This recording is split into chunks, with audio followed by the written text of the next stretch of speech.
문대원의 위클리 매거진.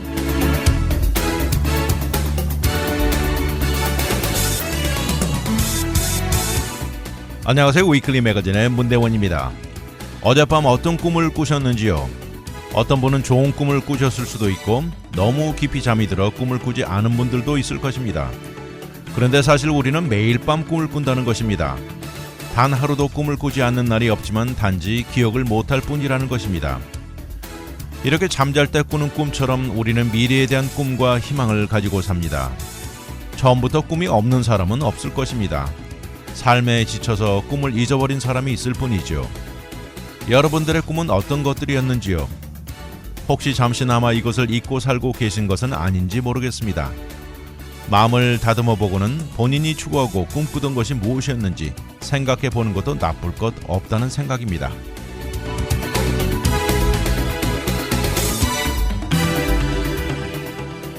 오늘의 토픽은 오렌지 카운티의 변화, 빌리어네의 기부, 이민의 장점, 늦어지는 은퇴 연령, 그리고 SAT의 복귀입니다.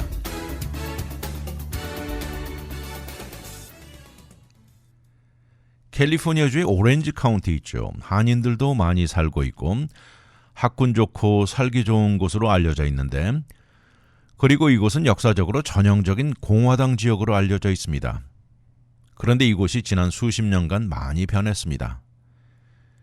이번 연방 하원회에서 민주당과 공화당 간에 과연 누가 과반을 넘어 하원을 컨트롤하느냐를 놓고 치열한 접전이 예상되죠.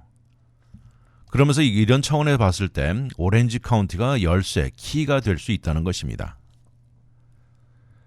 역사적으로 보수당의 장소로 널리 알려진 오렌지 카운티. 한때 가장 유명했던 말은 레이건 전 대통령이 남긴 말입니다. 이 오렌지 카운티를 죽기 전에 Good Republican이 가는 장소라고 말을 했던 것인데, 압도적으로 강력한 공화당 지역이란 의미죠. 그렇지만 지난 수십 년간 오렌지 카운티는 정치적으로나 인구 분포도에서 큰 변화가 생겼죠. 주로 많은 수의 백인 위주에서 한층 더 다양한 인종들이 사는 지역으로 변했습니다. 오늘날 오렌지 카운티는 310만 명이 거주하면서 연방 하원 자리를 놓고 가장 치열한 곳으로 변했습니다. 오렌지 카운티 전체 6개 자리가 있는데 이 중에 4개 지역 경쟁이 전국에서 가장 치열할 것으로 예상됩니다.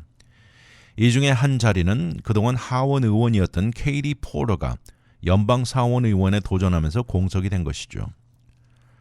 최근에 나온 데이터를 보면요, 이번 선거에 에이션 아메리칸 그리고 라티노의 한 표가 가장 중요할 것이라는 전망입니다. 그러면서 오렌지 카운티는 한때 백인 위주에서 이제 한층 덜해지면서 정치적인 색깔이 크게 변한 것이죠. 이런 것은 예전과 아주 크게 달라진 현실인데요. 이전에는 사실 카운티 선거에 있어서 아시안 아메리칸 유권자의 숫자가 적다 보니까 견해는 무시해버려도 될 정도였던 것이 이제 크게 변했습니다. 절대 무시할 수 없는 그룹이 된 것이죠. 그러면서 에이션 아메리칸의 한 표가 절대적으로 스윙 보트 역할을 할 것입니다. 말씀드린 대로 오렌지 카운티는 역사적으로 보수 중에 보수적이었습니다.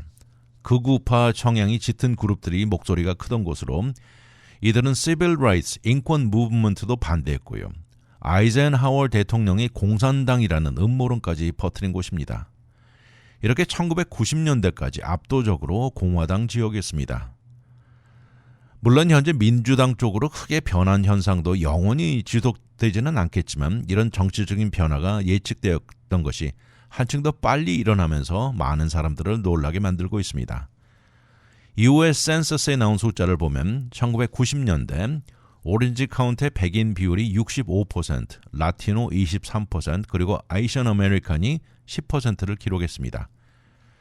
그러다 30년이 지나고 2020년에 나온 것을 보면 라티노가 34%이고요. 아시안이 22%로 크게 성장하고 백인은 37%로 줄어들었습니다. 이렇게 다양한 인종 비율이 높아지면서 변화의 박차를 가한 것이죠. 또 이들 중 상당수가 높은 비율이 대학 졸업자들이고 보통 일반적으로 교육 수준이 높을수록 공화당 성향이 낮아지는 데 연관이 있다고 정치 분석가들의 의견입니다. 사회 전문가인 존 굴드 씨는 본인이 어린 시절 오렌지 카운티에서 자랄 때 극우단체 존 버치 소사이티의 홈그라운드였다고 기억합니다. 그리고 이곳에서는 로널드 레이건이 왕이나 마찬가지였던 곳이다 이렇게 말을 합니다. 이렇게 오렌지 카운티의 정치적인 변화가 역력히 나타난 것은 2016년에 나타났는데요. 그때 당시 오렌지 카운티가 민주당 대통령 후보를 선호하기는 거의 100년 만에 처음이었다고 나와 있습니다. 그리고 오렌지 카운티는 힐러리 클린턴 손을 들어줬죠. 또 2018년 하원 의석 4명을 민주당으로 변하게 만들면서 그때 당시 의회에 100% 민주당 의원을 보냈습니다. 그러면서 캘리포니아 주 전체가 완전히 민주당으로 변하게 만들었죠. 거기다 공화당 측에서 기후변화에 대해서 거부하거나 별것 아니라는 입장이죠. 이런 것들도 크게 부정적으로 작용했다는 분석입니다. 오렌지 카운티의 사람들이 이 환경에 연관된 것을 아주 진지하게 받아들이는 사람들이라고 합니다.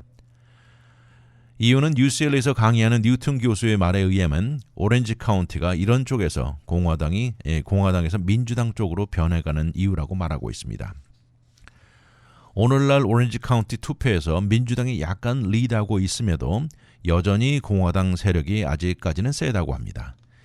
2020년 하원에서 2자리가 민주당에서 공화당으로 넘어왔죠. 바로 이때 우리가 잘 아는 코리안 아메리칸 하원 의원 영킴 의원과 미셸 파크 스틸 의원 때문입니다. 그리고 이들은 역사상 최초로 코리안 아메리칸들이 의회에 입성하게 된 결과를 가져왔죠. 이번에 설문조사 결과를 보면 다가오는 올해 선거에 카운티는 민주당 성향이 높을 것으로 나타나고 있는데 그 이유들로 이 민주당 공화당도 둘도 아닌 인디펜던트와 공화당 중에서도 성향이 덜 강한 사람들 때문이라고 나와 있습니다. 오렌지 카운티 주민들 상당수가 요새는 트럼프 지지율이 약간 하락해 가고 있고요.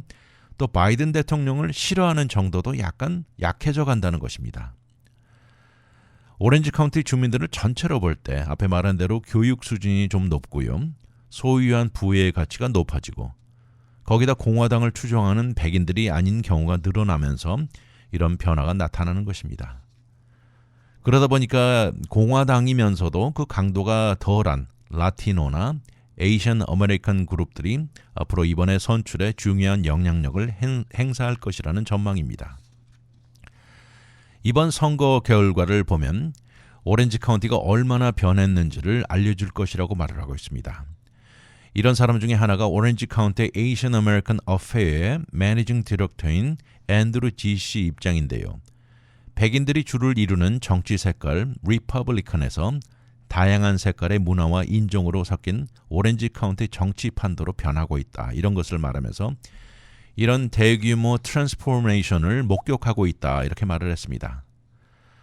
그러면서 이런 차원의 오렌지 카운티 미래를 생각하면 본인은 상당히 기대되고 흥분된다고 말을 하면서요. 우리의 한 표가 이쪽 저쪽으로 스윙될 수 있는 피보틀 입장이라고 말을 합니다. 그래서 전국적으로 보았을 때 우리 존재가 아주 중요하다는 것을 인식하게 만들 것이다 이렇게 말을 하고 있습니다. 오렌지 카운티의 정치적 판도가 많이 변했습니다. 잠시 후 돌아오겠습니다.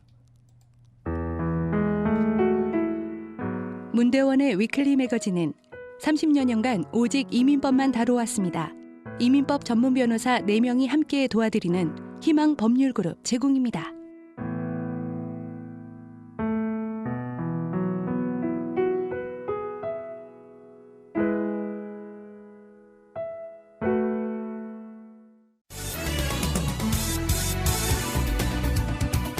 와이드 매거진 문대원의 위클리 매거진.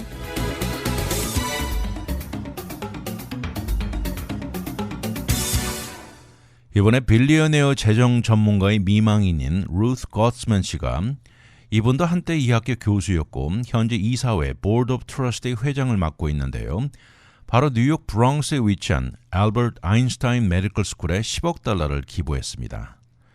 이렇게 되면서 모든 의과대 학생들의 학비가 면제됩니다. 이것은 아인슈타인 의과대학을 포함한 몬테피어 헬스 시스템의 CEO인 닥터 필립 오즈와 박사가 말을 했는데요. 이것은 학교 역사상 최대의 규모 기부라고 말을 하면서 이제 아인슈타인 메디컬 스쿨에 다니는 모든 재학생들이 학비를 내지 않아도 된다고 말했습니다. 이번 기부는 앞으로 우리 학교로 오게 학생들을 만드는데 혁명적인 변화를 가져올 것이다 이렇게 말을 했습니다. 이론에서 수많은 학생들이 졸업하면서 빚없는 자유를 주게 되고 그들이 진정 원하는 것을 마음껏 추구할 수 있게 해줄 것이다 이렇게 말을 했습니다. 이런 역사적인 기부금은요, 뉴욕뿐만 아니라 전 세계로 매년 졸업생을 배출할 때마다 그들이 가는 모든 커뮤니티에 훌륭한 의사로서 세상을 조금이라도 변화할 수 있게 할 것이다 이렇게 말을 했습니다. 이번 일의 가장 큰 의미는 능력 있고 탤런트 있는 유능한 학생들을 끌어들일 수 있기를 바란다는 것이고요. 환자뿐만 아니라 의학계 연구에 앞장서는 인재를 배출하는 대학이 되게 만드는 것이다 이렇게 말을 했습니다. 이번 도네이션으로 인해서 현재 졸업반에 있는 학생들은 이미 이번에 지불한 봄 학기 튜이션을 돌려받게 리펀드를 받게 됩니다. 그리고 다가오는 가을 학기부터 모든 학생들의 학비는 100% 면제되는 것이죠. 1955년 설립된 알버트 아인슈타인 메디컬 스쿨은 모든 학생들을 어떤 제한 없이 받아들인다는 미션을 가지고 있습니다. 그러면서 이번 기부금으로 재정적인 한계 있는 학생들에게도 제한 없이 적용된다고 말을 했습니다. 이번 도네이션으로 인해서 전국적으로 능력 있는 우수한 학생들을 끌어들이는데 혁신적인 변화를 가져올 것인데요. 의과대 학생들은 이제 모든 경제적인 부담에서 완전히 해방시켜 주는 것이죠. 그러면서 그들이 진정 원하고 추구하고자 하는 다양한 아이디어나 모든 것을 아무 제재 없이 시도할 수 있게 해주는 것입니다. 현재 의과대학이 위치한 브롱스 보로는 뉴욕시 5개 존재하는 보로들 중 가장 건강이 좋지 않은 곳으로 알려져 있는 상황에 이렇기 때문에 이번 기부금은 그 중요성이 더 높다는 지적입니다. 세상을 떠나신 남편 데이빗 거스먼 씨는 바로 유명한 워런 버핏의 추종자로 알려져 있고요. 오래전부터 버크셔이어 해서웨이 회사의 투자자였습니다. 그 이후에 맨하탄의 본인 투자회사 퍼스트 맨하탄 컴퍼니를 설립했고 200억 달러 투자 자금을 매니지해온 회사입니다. 포브스지는 사망 당시 그의 자산 가치를 30억 달러로 추측했습니다. 이번에 뉴욕타임즈와 가진 인터뷰에서 루스 거스먼 씨 미망인은 나는 아무 아이디어도 없는 어마어마한 버크셔이어 해서웨이 스탁 포트폴리오를 넘겨받았다 이렇게 말을 하면서 남편이 남긴 재산에 대한 남긴 말은 딱 간단하게 당신 생각에 옳다고 생각하는 곳에 사용하라는 것이었습니다. 그녀는 이번에 의과대학에 기부하면서 딱 한 가지 조건만 요구했는데요. 그것은 바로 알버트 아인슈타인, 이 의과대학 이름은 절대 바꾸지 말 것이었습니다. 이렇게 알버트 아인슈타인 메디컬 스쿨의 MD 프로그램은 학비 투이션이 1년에 59,458달러로 거의 6만 달러입니다. 그러면서 요새 메디컬 스쿨을 졸업한 학생들이 짊어지고 나오는 빚이 평균 20만 달러 이상이 된다고 하는데요. 루스 거스먼 씨는 자신이 지난 몇 년간 메디컬 스쿨에 재학 중인 학생들과 인터뷰를 가져왔습니다. 그러면서 졸업 후에 거의 대부분 학생들이 50% 이상이 20만 달러 이상 론을 갖고 졸업한다는 것을 알았습니다. 현재 아인슈타인 메디컬 스쿨의 대학의 거의 절반 학생은 뉴욕 출신이고요. 60% 이상이 60%가 여학생, 또 이 중에 49%는 백인, 29%는 아시안이고요. 11% 히스패닉, 5% 흑인 학생이라고 나와 있습니다. 앞으로 기부금으로 인해서 전국적으로 정말 탑 스튜던트들이 지원하기를 바란다면서 현재 학생들도 어메이징하지만 앞으로 문화는 더 넓어질 것이다라고 하면서 그러면서 몬테피어 그리고 아인슈타인 헬스 시스템이 더 크게 성장할 기회라고 말했습니다. 그러면서 로스 거스먼 박사도 너무너무 기쁘다고 말했습니다. 이번 결정을 두고 만약 하늘나라로 간 남편이 들었다면 어떤 반응을 보일까 생각을 해보았다고 하는데요. 아마도 찡그리기보다는 미소를 지었을 것이라고 웃었습니다. 나에게 이런 기회를 주었고 이번에 내 결정을 남편도 좋아했을 것이다 이렇게 말을 합니다. 이렇게 학비 투이션을 없앤 의과대학이 이번이 처음은 아닙니다. 2018년에 이미 뉴스에 나온 대로 뉴욕 의과대학, 뉴욕 유니버시티도 기부금으로 학비를 없앴고 그 이후에 이 학교의 애플리케이션이 쇄도하게 변했죠. 지금 미국에서 들어가기 가장 치열한 힘든 의과대학 중 하나가 뉴욕 유니버시티입니다. 이번 기부금을 발표하면서 그녀의 유일한 조건, 이 의과대학 이름을 그대로 유지하는 것을 두고 그녀는 말을 합니다. 내가 누구인지 알아야 할 사람은 없다고 강조하면서 여기에 이것을 듣고 의과대학 총장도 그래도 그녀가 어느 정도 인식되기를 원했지만 그녀는 완강했다 이렇게 말을 합니다. 의과대학 총장은 그래도 다양한 방법으로 그녀의 감명적인 스토리는 알려질 것이다 이렇게 말을 하면서 다른 사람의 웰빙의 모든 것을 헌신하고 기부하는 그녀는 정말 그런데도 어떤 명예나 그녀의 인식을 원치 않는 사람이었다고 합니다. 실제 의과대학이나 병원에 기부하면서 거대한 금액의 기부를 하면서 이름이 실리는 대가가 주어지는 경우가 흔한데요. 5개가 있다고 합니다. 이 중에 대표적인 것은 코넬 의과대학과 뉴욕 하스피털에는 이전에 시디그룹의 최고 경영자였던 샌포드 와일의 성이 붙어 있고요. 또 앞에 말한 뉴욕 유니버시티 메디컬 스쿨과 병원은 바로 홈디포의 공동 창업자인 켄 랭곤의 이름이 붙어 있으면서 이 모두 수억 달러 이상씩 기부한 사람들입니다. 그러나 아인슈타인 메디컬 스쿨은 그녀의 요구대로 그녀의 이름이 실리지 않을 것입니다. 바로 상대성 학설을 내놓은 유명한 알버트 아인슈타인 이름이 1955년 대학 설립 당시 아인슈타인 박사 본인이 허락했다고 합니다. 그녀는 말을 합니다. 이런 거대한 이름을 무엇으로 대체하겠느냐 이렇게 말을 하면서요. 최고의 이름 알버트 아인슈타인은 지속되어야 한다고 강조했습니다. 이번 2024년에 합격해 현재 1학년에 재학 중인 183명의 학생들이 있는데 어려운 관문을 뚫고 들어왔죠. 이러는 과정에 9,012명이 지원했고 이 경쟁을 뚫고 들어온 것입니다. 여학생의 비율이 59%고요. 이들이 나온 다양한 대학교 숫자도 77군데가 넘습니다. 이 중에 21%는 학부 시절 전공이 사이언스 계통이 아닌 것을 했고 또 이 중에 21명은 응급대원 EMT 라이선스 소유자들입니다. 아무튼 학비 무료 의과대학이 또 하나 늘어났습니다. 잠시 후 돌아오겠습니다.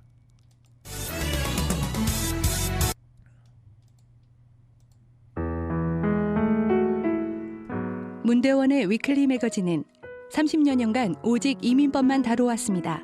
이민법 전문 변호사 4명이 함께 도와드리는 희망 법률그룹 제공입니다.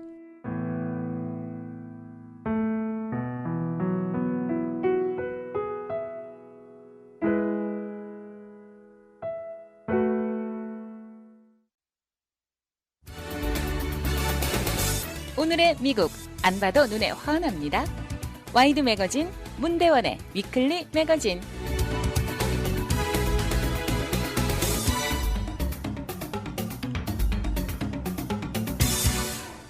현재 미국 내 반이민 분위기가 강한 가운데요. 지난 몇 년간 어려운 경제 상황에 그래도 직업시장의 모멘텀이 유지되는데 한몫한 이유가 바로 이민자들 때문이라는 것입니다. 이것은 워싱턴 포스트에 실린 내용인데요. 미국 직업시장에 그 어떤 것보다 장점으로 강하게 작용했다는 것인데 이것은 기대치를 크게 앞질렀다고 합니다.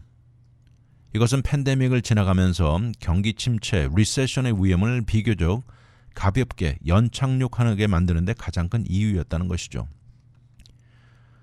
연방 데이터를 기준해서 Economic Policy Institute이 분석해서 내놓은 것인데요.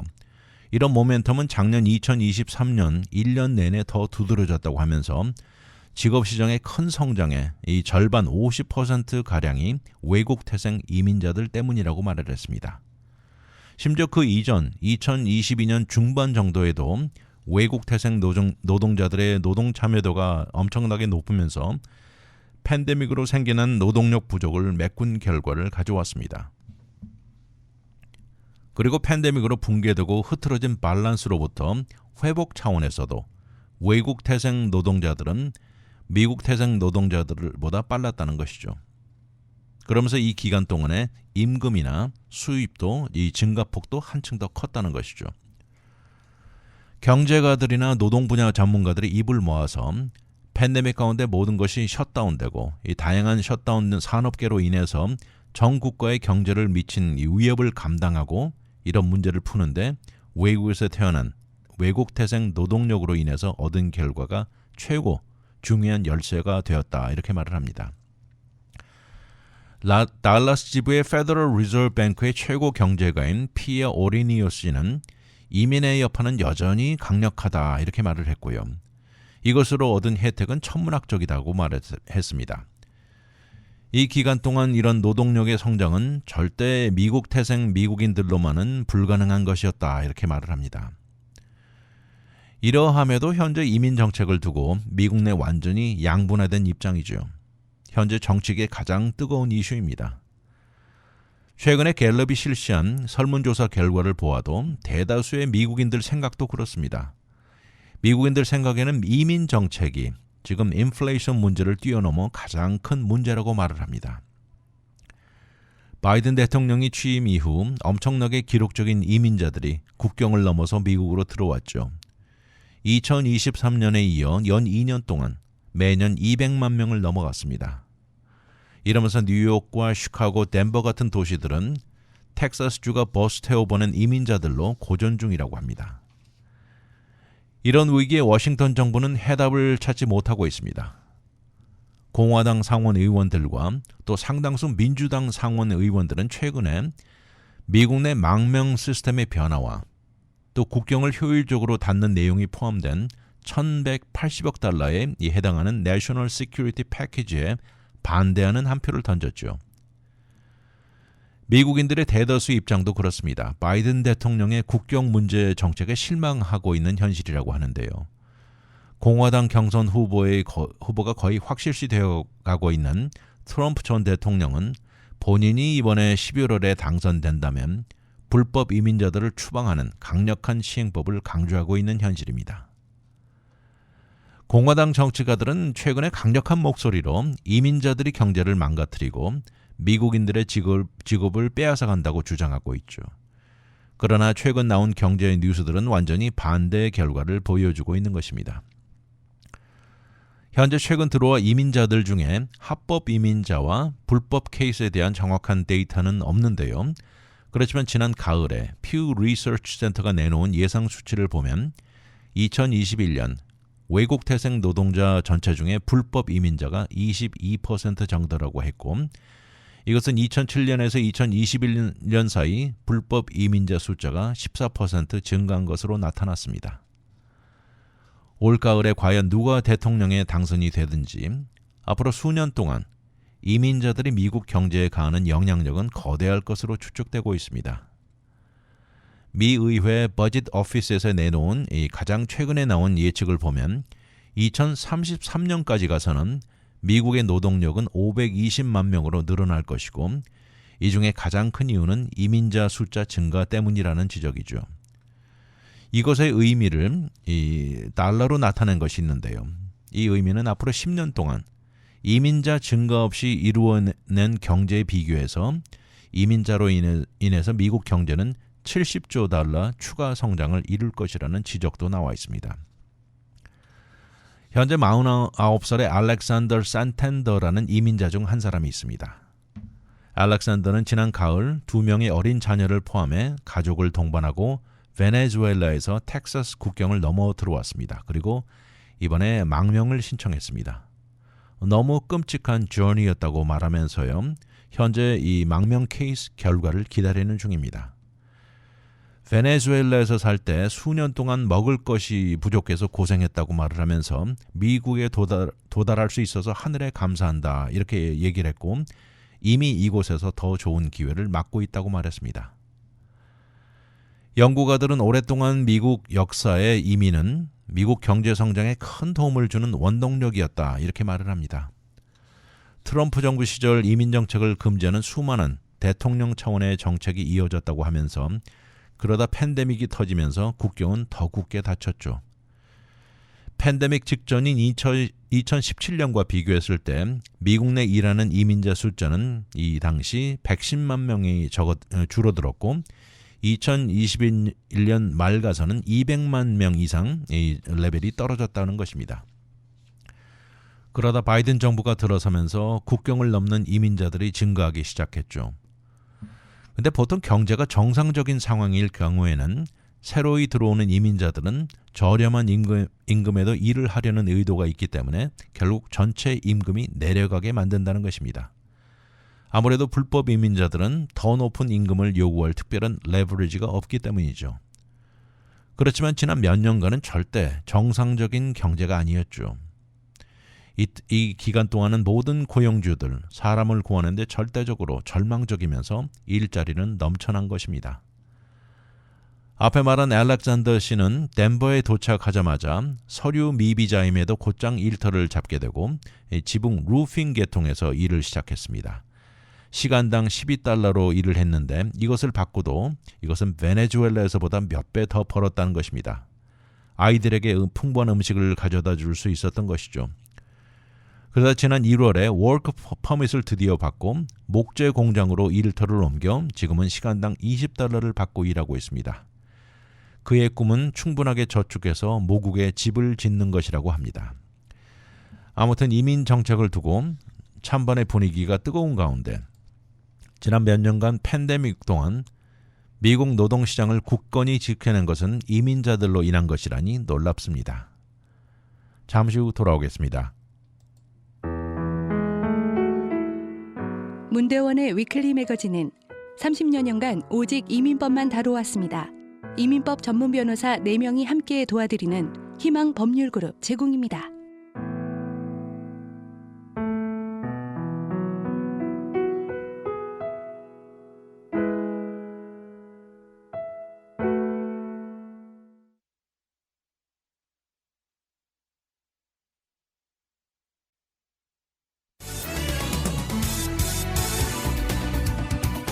와이드 매거진 문대원의 위클리 매거진.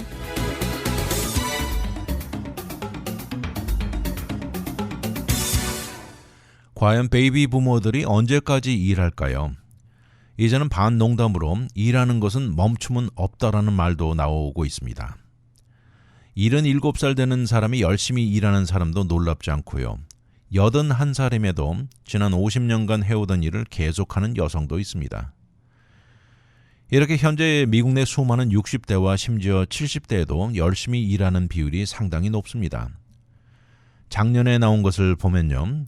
65살이 넘는 미국인들 중 19%는 여전히 풀타임으로 일하고 있습니다. 이것은 1980년대 비해서 2배 이상 증가한 것이고 거의 20%니까 5명 중 1명꼴이죠. 이렇게 나이든 노동자들이 숫자적으로 늘어나기도 하지만 이들의 수입도 증가했습니다.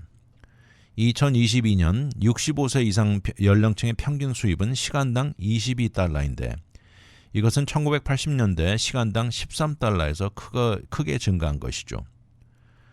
이것에 비해서 젊은 층들 노동자들은 수입이 이 정도까지 증가하지는 않았다는 것이죠. 그러면서 결국 연령층 간의 수입 격차가 한층 더 좁아졌다는 것입니다. 오늘날 나이든 노동자들의 62%는 여전히 풀타임으로 일하고 있고 이것은 1987년 당시 47%에서 높아진 것이고요. 또 이런 소위 올더 워커들은 4년제 대학학위 소유자 비율이 높습니다. 44%인데 이것도 1987년에는 18% 수준이었습니다. 또 이 그룹은 펜션 플랜이나 건강보험 같은 고용주가 제공하는 다양한 베네핏을 갖고 있을 확률도 높습니다. 이 모든 것들을 다 합쳐보면 이런 나이든 올더 워커들은 더 많은 숫자가 요새 일하고 있고 더 오래 일하고 학위 소유자 비율이 높으면서 임금이 아무래도 더 높을 확률이 높고 이들이 미국 노동력에 기여하는 비율도 높아졌다는 것이죠. 또 여성의 참여도도 크게 높아지면서 65세 이상 노동자 중 46%는 여성들입니다. 그리고 이 비율은 1987년에는 40%였고 64년에는 33%였습니다. 2023년 갤럽이 내놓은 설문조사를 보면 은퇴 나이가 62세였는데 이것도 2000년대 초 59세에서 올라간 것이고요. 나이 먹은 미국인들은 은퇴를 단순히 늦추는 것을 넘어서 일하는 시간도 늘어났다는 것입니다. 이 모든 이유 한마디로 답하기는 정말 힘들죠. 그렇지만 많은 경우 나이 먹고도 일하는 것이 첫째는 그들이 원해서 하는 경우도 상당수가 되고요. 또 한 가지는 일을 꼭 해야만 하기 때문인 경우도 높은 비율을 차지합니다. 인생에 늘 열심히 일하는 것이 맞다는 생각과 또 반대로 모아놓은 자금이 충분하지 않아서 일해야만 하는 경우들이 거의 대부분인 케이스들이죠. 현재 65살의 헬스케어 어드미니스트레이터로 일하고 있는 캐서린 씨가 있습니다. 캐서린 씨는 은퇴 계획이 전혀 없다고 합니다. 현재 하는 직장 일이 너무 좋다고 하면서 만약 은퇴하고 아무것도 하지 않고 있다면 무엇을 할지 막막하다는 의견입니다. 그러면서 그녀는 말을 합니다. 나는 베이비 부머의 한 명이다. 열심히 일하는 것은 우리 세대 DNA 안에 들어있다. 이렇게 말합니다. 이런 모습을 보면서 딸이 매일 뭐라고 한다고 합니다. 딸의 의견은 어느 정도 선을 정도껏 그어야 한다고 하는데 그렇지만 캐서린 씨는 베이비 부모들은 그런 선이 없다고 말을 합니다. 현재 커리어 중에 인컴도 지금 최고로 받고 있다고 합니다. 또 다른 여성이 있습니다. 64살의 로리 월드 씨는 최근에 파트타임으로 선생님으로 복귀했습니다. 팬데믹이 끝나면서 집안에 와 있던 아이들이 학교로 복귀했고요. 혼자 있다 보니까 심심해서 그러던 중 로컬 학군에서 교사 부족으로 substitute teacher를 찾는다는 광고를 본 겁니다. 일하는 시간도 상당히 플렉시블하면서 마음에 든 것이죠. 그렇지만 그녀의 경우도 단지 본인이 심심함을 해결하기 위해서 일로 복귀한 것만은 아닙니다. 자녀들 대학 학비와 생활비가 엄청난 이유로 이럴 때 엑스트라 인컴이 제일 중요한 이유라고 말을 하고 있습니다. 현재 직업시장은 여전히 노동자들이 부족한 현실입니다.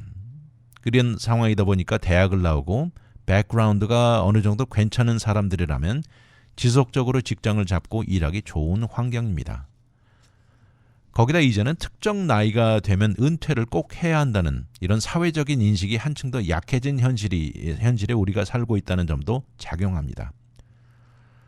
거기다 은퇴하고 재정적 안정이라는 financial security가 한층 더 약해졌죠.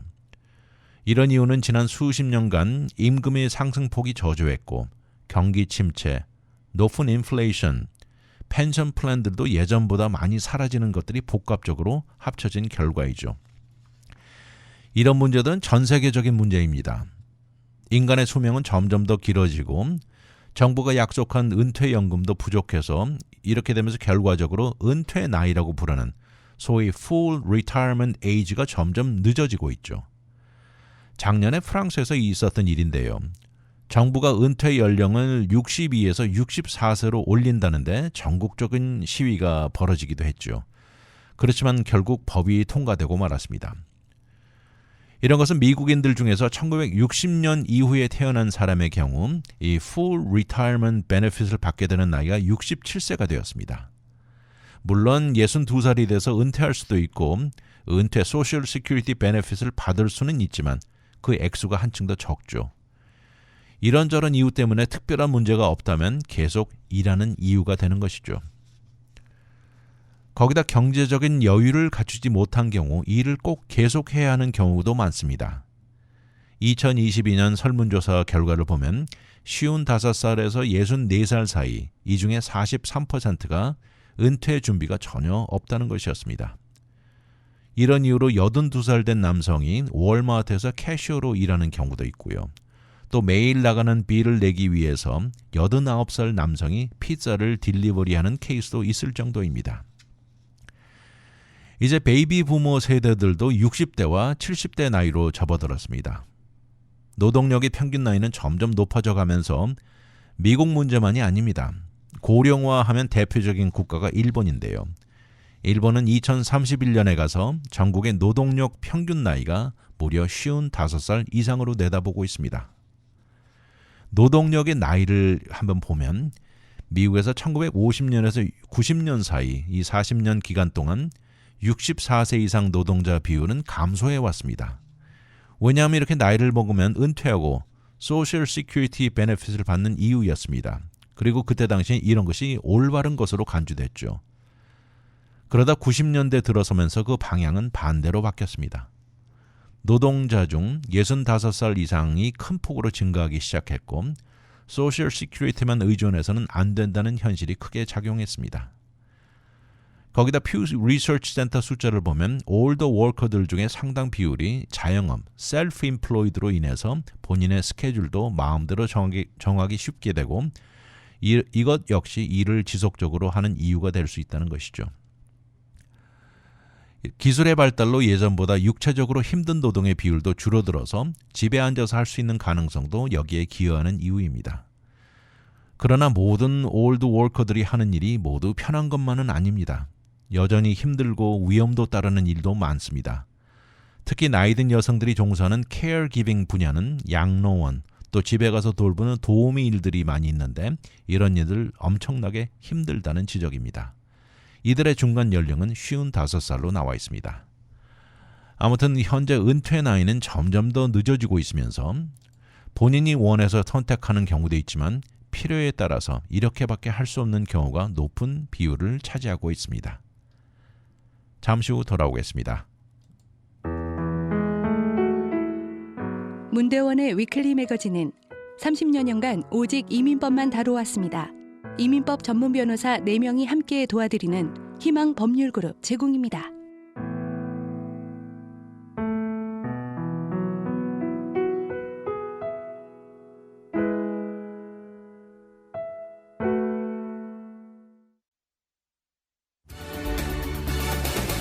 오늘의 미국 안 봐도 눈에 환합니다.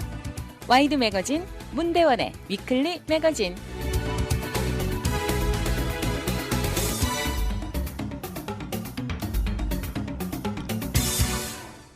지난 몇 년간 SAT나 ACT 같은 다시 말해서 Standardized Test exam들이 대학 입학 과정의 필수가 아닌 옵셔널로 변했습니다. 이제 미국 내 거의 모든 대학에서 요구하지 않는 현실인데요. 최근에 아이비 리그의 두 학교, 예일 대학과 다트머트 대학은 앞으로 SAT를 다시 요구한다고 발표했습니다.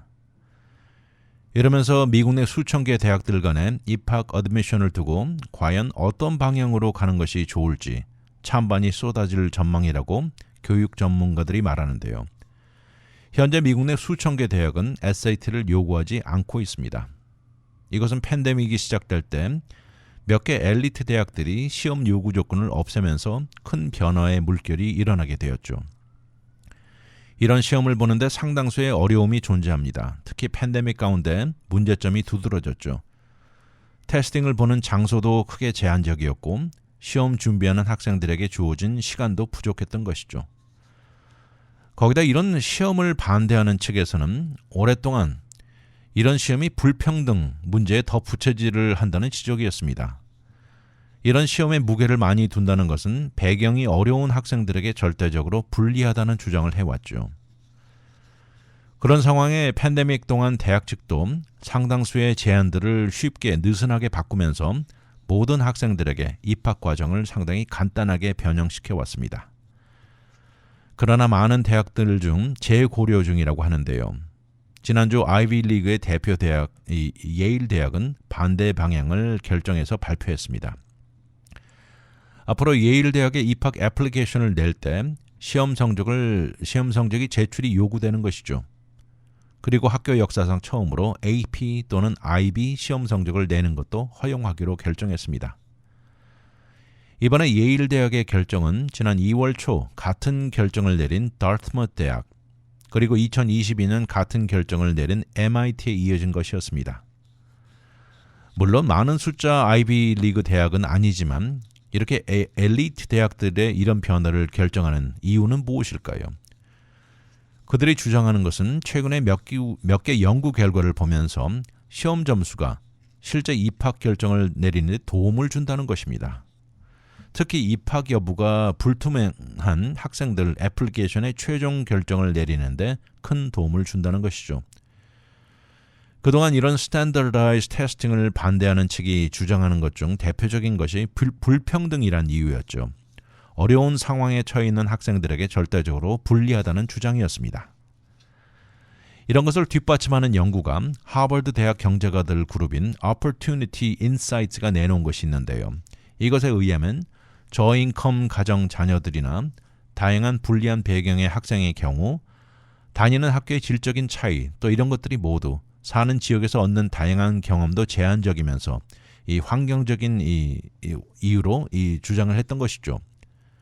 결국 다시 말해서 경제적으로 여유 있는 가정 자녀들보다 시험 점수도 낮고 시험을 볼 확률도 더 낮다는 것이죠. 그래서 결국 스탠더다이즈 시험은 저인컴 학생들에게 불리하게 작용한다는 것이었습니다.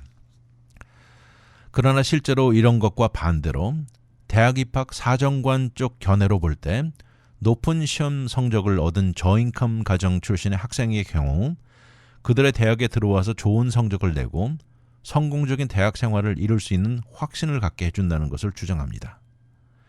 일반적으로 대학 입학 사정관들이 보는 중요하게 고려하는 것은요. 이 학생이 우리 학교에 들어와서 잘 적응하고 또 성공적인 대학 성취를 얻을 수 있는지 여부입니다. 그런 차원에 봤을 때 연구가들은 시험 성적과 대학 시절 성공도 연관성을 찾아 나선 것이죠. 다트머트 대학에서 나온 연구 결과입니다.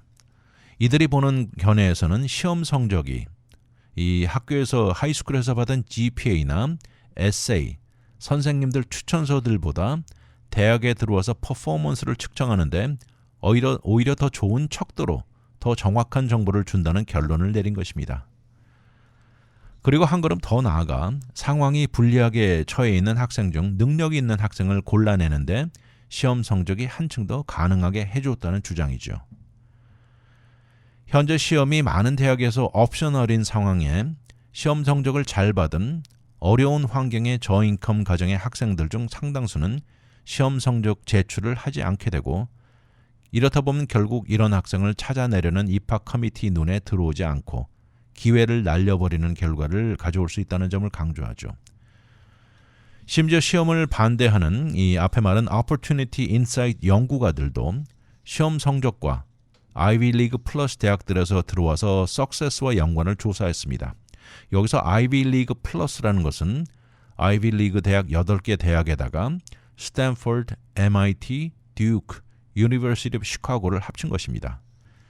이렇게 해서 결과를 보니까 GPA는 거의 동일하고 모든 배경이 똑같은 학생들을 비교해 보니까 SAT나 ACT 점수가 이 대학에 들어와 성공도를 예측하는데 한층 더 정확했다고 발견했습니다. 그리고 하이스쿨 당시 받았던 학교 내에서 받았던 높은 GPA는 대학에 들어와서 얻은 대학 GPA와 연관이 거의 없다는 것을 발견한 것입니다. 또한 예일 대학에서 나온 연구 결과도 마찬가지인데요. 이번 발표에서 학생이 우리 대학 예일에 들어와 좋은 성적 GPA를 얻는 가능성에 SAT나 ACT 성적이 제일 정확한 인디케이터였다 이렇게 말을 했습니다.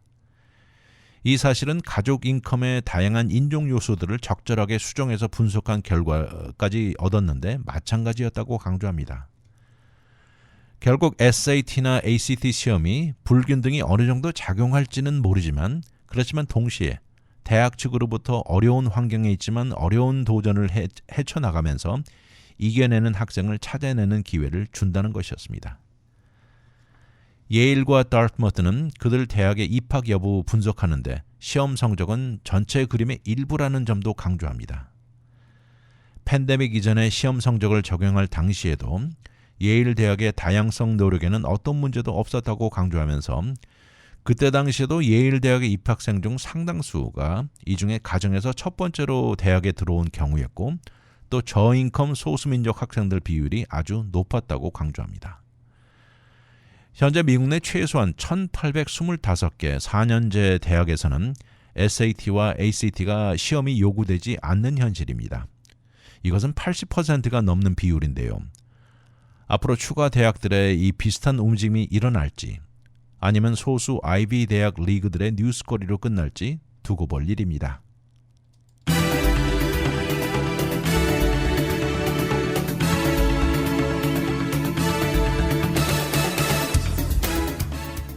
MIT에 이어 이제 아이비 리그의 예일과 다트머트 대학에서 SAT를 다시 요구하게 변했습니다.